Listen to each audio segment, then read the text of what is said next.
DevilNeverCry. Metal Gear Rising Revengeance. A ridiculous title for a ridiculous game. And by ridiculous, I mean ridiculously fun. So in this video, we're gonna see if we can beat Metal Gear Rising start to finish and get our money back. Time for Jack to let her rip. For the unaware and uninitiated with these challenge videos, here exactly is how things are going to go down. Steam as a platform has a very specific refund policy, wherein they'll provide you a refund, no questions asked, provided that request meets two specific requirements. The first requirement is that your refund request must come within 14 days of purchasing said product, which doesn't apply to us. The second requirement, however, requires us to have less than 2 hours total playtime in the item that we're trying to request a refund for.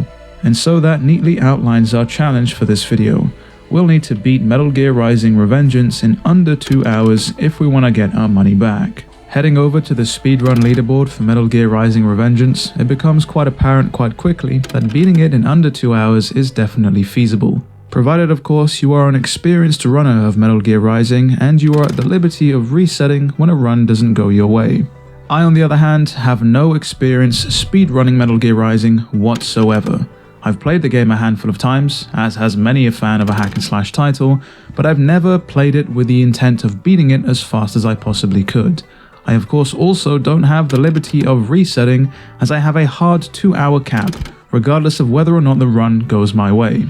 It goes without saying that we'll be attempting this on a fresh save file, and we'll be going on the easiest difficulty possible to give ourselves a fighting chance. With all that said and done, I think it's time that I stop talking and start playing some Metal Gear Rising Revengeance.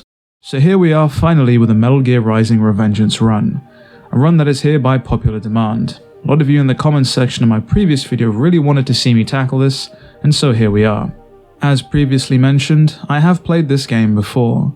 I was one of the lucky few who picked it up at launch back in 2013, so I knew going into this that it would be somewhat of a short run, ultimately leading me to underestimate how difficult this really is, and it almost cost me the entire run, or perhaps it did. I won't spoil anything just yet. I'll get onto that in just a second. For now, let me explain Mission 1 and some of the few core mechanics.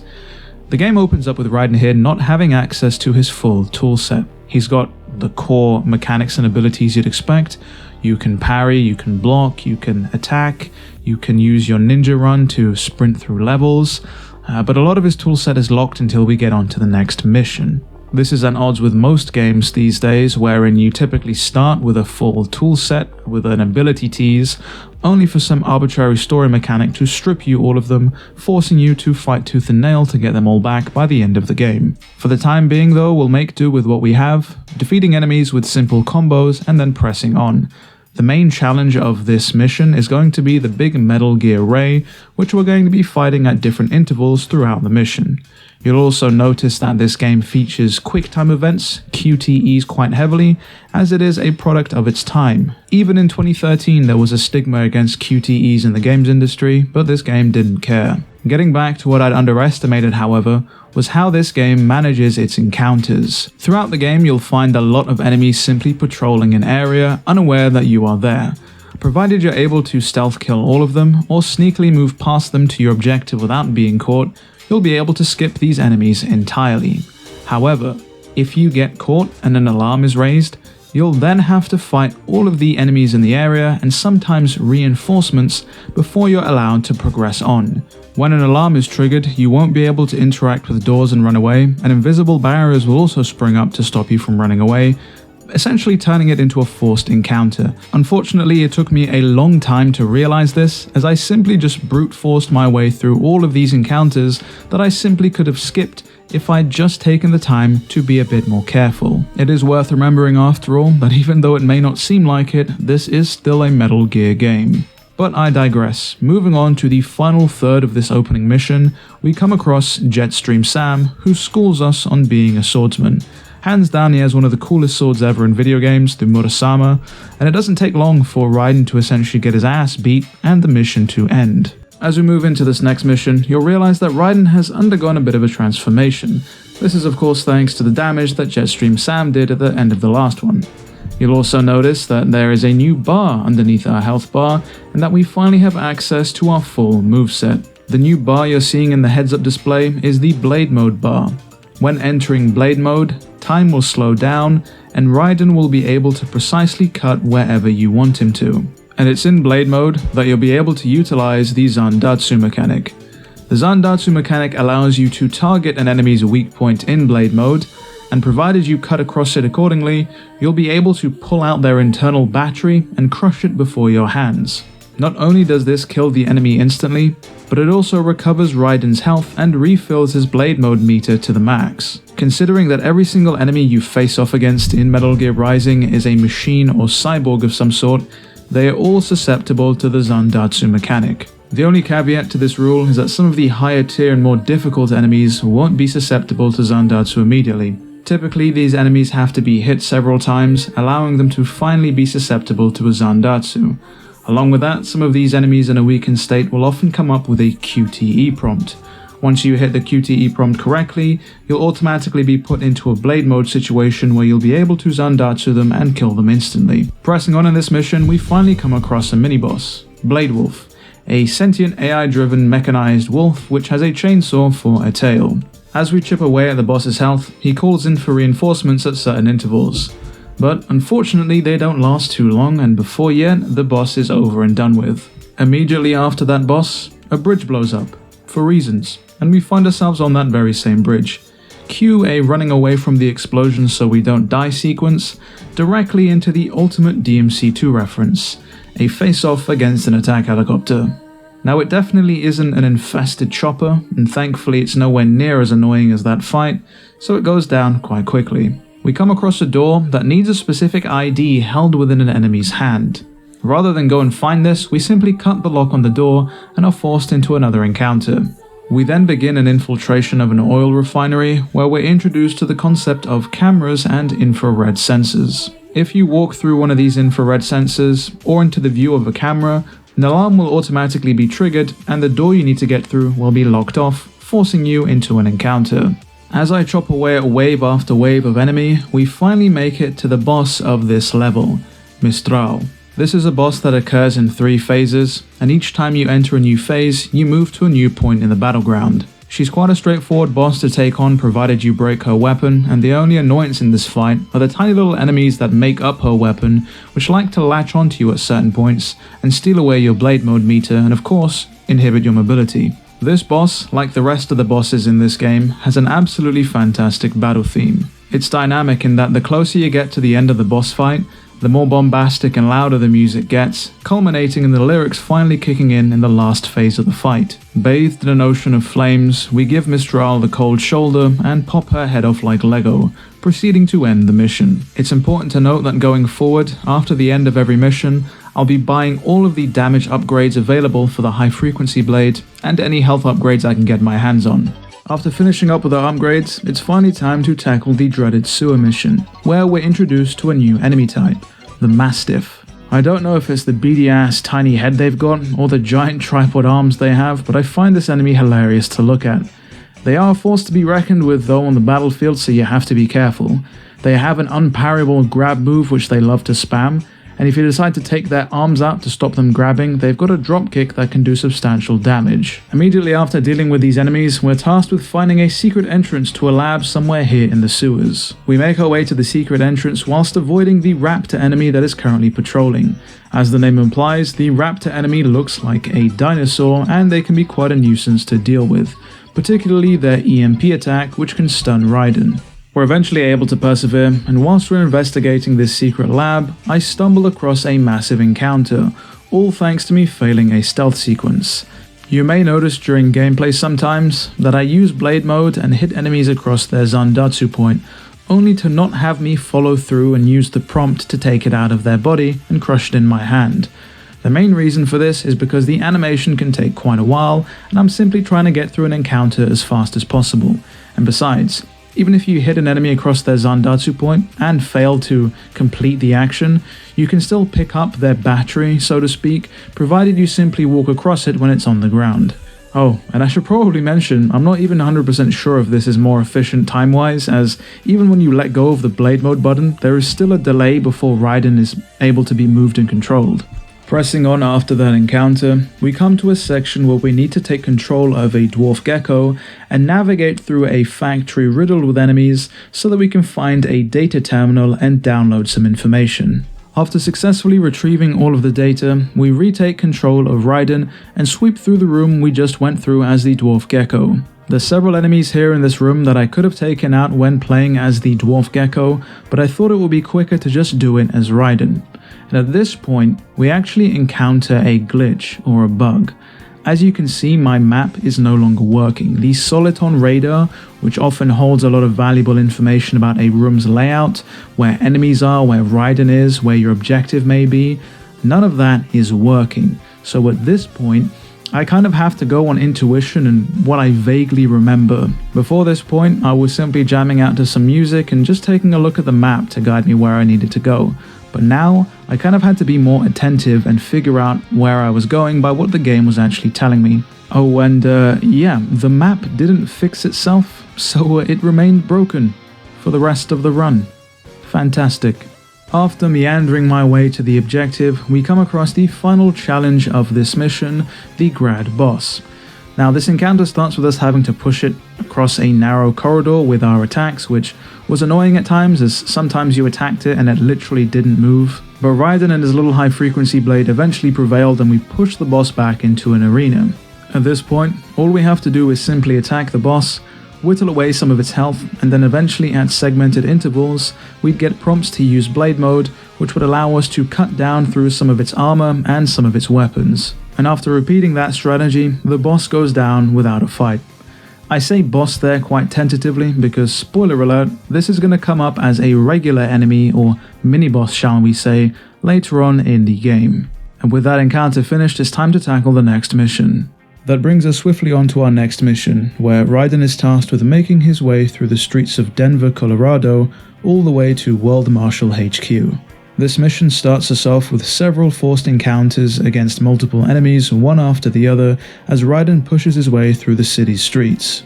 Nothing too troubling for Raiden, of course. There are a couple of swordsman enemies here that love to get into a parrying contest with you, but open themselves up for a quick reprisal, provided you're able to parry more than they do. Blade Wolf eventually joins us after we finish mopping up the rest of the enemies, and directs us to follow him as we make our way to the rooftops of these buildings. At this point, the game decides to freshen things up and introduces two new enemy types to keep us on our toes.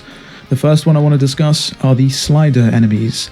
These are giant falcon-like enemies, which, as that nickname implies, means they are airborne enemies. They have giant mechanized wings, which are kind of hard to miss, and they are quite hard to pin down if you're not careful.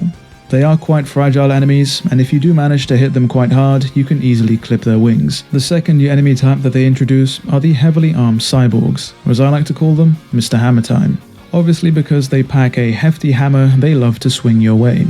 These enemies move incredibly slowly, have a lot of armor and health, and have several attacks that you can't block, so do keep an eye out when you're fighting these enemies. Eventually, we find ourselves falling down an elevator shaft into an area bathed in darkness. It's so dark in here that you literally can't traverse this area unless you enable your detective mode. That's obviously not the official name for it, but those of you who've played the Arkham series know what I'm talking about. Not only does this mode allow us to see in the dark, which is perfect for this section, it also permanently shows us where our objective is, which is fantastic considering our radar doesn't work. The only trade-off for this mode is that if we attempt to run, jump, or attack, the mode automatically deactivates itself, leaving us cloaked in darkness once more. Did I mention there's several enemies patrolling in the dark here? Fantastic. We're able to stealth our way through 90% of this before getting caught right near the very end, forcing us into another fight. We eventually escape this seemingly eternal darkness, before continuing to carve a path through the streets of Denver. Jetstream Sam makes a reappearance in this mission, though honestly he must have been living rent-free in Raiden's head, as all it took were a few choice words from the handsome swordsman to make Raiden second-guess everything he was doing, to the point where Raiden literally can't fight properly in the upcoming encounters. Still caught in the clutches of post-nut clarity, Raiden manages to stumble his way through the remainder of these encounters and makes his way to World Marshal HQ, where he meets Monsoon, one of the Winds of Destruction and the boss of this mission. It is precisely at this point that Raiden stops giving a fuck and turns into good old Jack the Ripper. From a gameplay perspective, entering Ripper mode not only massively boosts the damage that Raiden does, but also boosts the speed at which enemies' armor is broken, allowing you to literally cut enemies in two with standard combos. Despite the fact that this has one of my favorite boss themes in the game, this fight took me far longer than it should have. Monsoon isn't one of those bosses that you can simply brute force your way through with damage. Sure, there are a few tricks you can use to speed up a few of the segments, but there are several phases that you have to go through and can't really skip before you're able to get to the end. And of course, our final attack pops Monsoon's head off like a piece of Lego. This mission picks up immediately where the previous one left off, inside World Marshal HQ. Our task for this mission is to ascend floor after floor to get to our main objective, but for now, we have to defend the elevator. Wave after wave of enemy comes towards us as we have a myriad of explosive devices at our disposal. Unfortunately, we don't get to use them all as our elevator arrives before we can kill every enemy. After exiting the elevator, we need to find 3 hidden panels somewhere on this floor. Doing so will unlock a door, allowing us to progress onwards. This is definitely one of those sections that will go a lot faster and smoother if you're stealthy. Eventually though, Raiden realizes how much he hates stairs and how much he hates elevator music, and decides to take a shortcut entirely outside of the building. How many floors this building actually has I'm unsure of, but it doesn't matter as we skip several. Raiden realizes all this rain and wind isn't good for his skin or his metal, so he decides to re-enter the building, only to be surprised with an entire floor dedicated to Japanese architecture. This is probably the most vibrant environment that this game has, and it is unfortunately short-lived as we press on. Despite Raiden's previous protests, yet again we somehow end up on another elevator. Instead of elevator music to deal with, however, we have a whole gauntlet of enemies thrown our way. After we finish painting the entirety of the elevator shaft with the warm blood of our enemies, it's time to move on. In a shock turn of events, however, we are met with some very familiar faces. First up is a duplicate of the previous boss we faced, Mistral. We're now able to tackle this boss with the Ripper mode, and things go quite smoothly. Of course, who would have guessed it, immediately after Mistral though, we have to face a duplicate of Monsoon. Considering this duplicate doesn't have copious amounts of giant objects to throw our way, he goes down a lot faster than the first time we fought him. And then, we finally head on into the server room, where Sundowner, the final boss of this mission, ends up throwing a bunch of exposition at us. Shortly after this speech though, we're able to face off against Sundowner once and for all. This boss is a lot more straightforward to take on than Monsoon. You have to be wary of his shield he puts up, as any attempts to attack it will lead to an explosion where Raiden will take damage and be thrown back. The way around this, of course, is to use Raiden's blade mode and strategically attack the shield's weak points. Doing so properly will leave Sundowner vulnerable to having his shield permanently disabled. As Sundowner nears his death, you'll be thrown into an on-the-rails section where you'll need to dodge falling debris. This appears to almost be my undoing, as I almost die, but we're able to get through this section by the skin of our teeth, culminating in us finally laying Sundowner to rest. And with that, the mission ends. We're now at the usual point of these challenge videos, where panic has begun to set in a little, as the run is taking longer than I'd hoped it would. There's 30 minutes left on the timer, and there's still a few missions left to go. Thankfully, the upcoming missions are relatively short, but at this point I am fearful of the final mission, not only because there are multiple bosses in multiple phases, but multiple lengthy encounters you can get stuck into if you're not stealthy enough. Regardless, I steel myself, remain positive, and just see where the run is going to take me. This next mission is relatively short. We simply have to backtrack outside of World Marshal HQ, through Denver, up to the point where Jetstream Sam had begun playing mind games with Raiden. Most of the encounters here are optional, provided you remain stealthy, though there are a handful that you'll be forced into. Thanks to the help of Blade Mode and a few Blade Mode regenerative items, I'm able to cut through most of these encounters quite quickly, leading on to the next mission.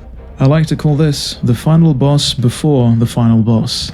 A clash of wills, a duel of fates, a culmination of ideological rivalry.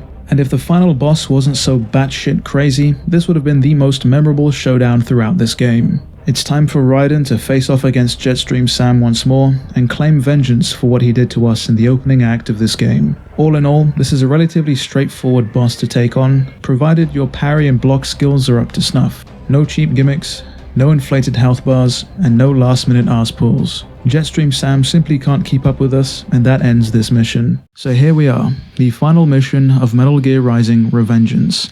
With around 20 minutes left on the clock to go, you'd think that'd be more than enough time, right? I thought so too, but man oh man do things really go wrong in this mission. The very start of this mission tasks us with infiltrating a military base, which is fairly straightforward. There's enemies guarding the entrance, so we have to eliminate them all. Then we are tasked with getting to a communications tower all the way at the back of the very base. To get there, we'll need to go through a warehouse. At this point, there are a couple of encounters that you can skip that I seemingly bumble my way into. I did mention after all how much I hate those pesky cameras. The next two encounters eat up a substantial amount of my time, but hey, we managed to get there with 15 minutes left on the clock. That's more than enough time to do this, right? Well, funny you should say that. We're immediately launched into a boss fight against Metal Gear Excelsius, another boss with an insanely cool battle theme. Unfortunately, I can't stop to enjoy it as I rush to clobber this thing to death. This is a very animation heavy boss which is only vulnerable at certain intervals. If you're not optimal with the damage you can waste a lot of time. After beating this machine like it owes us money, Raiden ends up picking up this giant building-sized machine like it's nothing, swings it around like a ragdoll, tears off one of its limbs, parries it, and then proceeds to cut it up with its own weapon. And the insane, diabolical nonsense doesn't stop there, because after we beat this boss, we then have the pleasure of taking on Armstrong. I know that Metal Gear Rising has recently seen a resurgence in popularity thanks to people turning off their cringe inhibitors and witnessing the gold that is Senator Armstrong, but even back in 2013, I feel a lot of the popularity that Metal Gear Rising got could be directly attributed to the debaucherous nonsense that this dude spewed, before laying the ultimate smackdown on Raiden. Unfortunately for the first half of this boss fight, there isn't really much I can say. We have to sit through a whole cascade of QTEs and scripted moments before we're able to get onto the real boss fight. Senator Armstrong took the shaft of Raiden's high-frequency blade closely within his death grip and proceeded to snap it like it was a glow stick. As such, Blade Wolf has provided us with Jetstream Sam's Murasama. Getting into it, this boss is fairly straightforward. A lot of his basic attacks are area of effect attacks, which means we'll need to be quite careful, and he has a few unblockable attacks which thankfully he glows gold before he throws out. Provided we're able to see these, we're able to dodge in time. After damaging the boss enough at certain intervals, he'll proceed to jump out of the arena and throw giant objects at us, which thankfully we'll be able to cut down. The main thing we'll need to look out for is when the boss enters his constipation stance and proceeds to glow bright green. At this point, he'll begin to regenerate his health quite rapidly. We'll need to be over there immediately to cut this short, otherwise it can extend the boss fight far further than we want. As we proceed to enter the final QuickTime events of this boss, that timer is getting dangerously close to the 2-hour mark. If I screw any of these up, it's pretty much going to be game over for me and for this run. Standing here, I realize, at the finale of this run, now is not the time to be making silly references. As Armstrong goes down and that cutscene fades, we somehow have managed to beat Metal Gear Rising in 1 hour, 59 minutes, and 2 seconds. So there we have it. Metal Gear Rising Revengeance has narrowly been bested in under 2 hours in a run that I can only describe as incredibly anxiety-inducing. This has been one of the most challenging runs I've done so far, even surpassing the DMC reboot video that I did a while ago. Before we go any further, I want to say a big thank you to those of you who are watching this video, and thank you for supporting the channel. Now, so far with this series of videos, we've focused solely on character action hack-and-slash games, but looking at the comments section, some of you want me to deviate, and as we are in the month of Halloween, what better time than to tackle a horror game? And so for those of you still watching, still listening, I want you to put Resident Evil in the comments section of this video, and if enough of you do so, who knows, maybe we'll go grab ourselves a Jill sandwich and see what Nemesis is up to. Getting back on track though, the game has been beaten in under 2 hours, and we are well within our right to request a refund. The great news is that this time I actually was playing on PC. The bad news is that whilst I was sleeping, my dog had decided to log on and get some playtime in after hours, pushing us well over the 2-hour mark substantially. If you enjoyed today's video, do be sure to leave a like and consider subscribing. Not only does it help the channel out a ton with the algorithm, but it means you won't miss out on the next installment of this series. With all that said and done, it has been me, DevilNeverCry. I'd like to thank all of you for watching, and as always, I'll see you all next video.